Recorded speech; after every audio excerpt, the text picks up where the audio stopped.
মুনাফিক চেনার জন্য আপনাকে অনেক বেশি গবেষণা করতে হবে না। আল্লাহ রসুল সাল্লাল্লাহু আলাইহি সাল্লাম মুনাফিকের 3টি চিহ্ন 1400 বছর আগে আমাদেরকে স্পষ্ট করে বলে গিয়েছেন। তবে চলুন জেনে নেই আজকে মুনাফিক চেনার 3টি উপায়।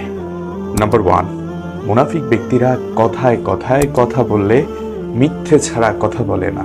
অর্থাৎ তাদের কথা বলার প্রধান অস্ত্র হচ্ছে মিথ্যে বলা।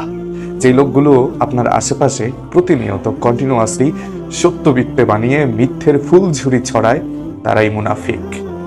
নাম্বার 2, যেসব মানুষগুলো কোনো একটা জিনিস তার কাছে আমানত রাখলে আমানতের খেয়ানত করে।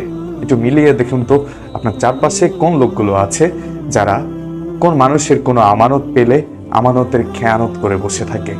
নাম্বার 3, কোনো একটা জিনিস করবে বলে ওয়াদা দিলে ওয়াদা ভঙ্গ করে। অর্থাৎ তারা যখন কোনো একটা কাজ করার প্রতিশ্রুতি দেয়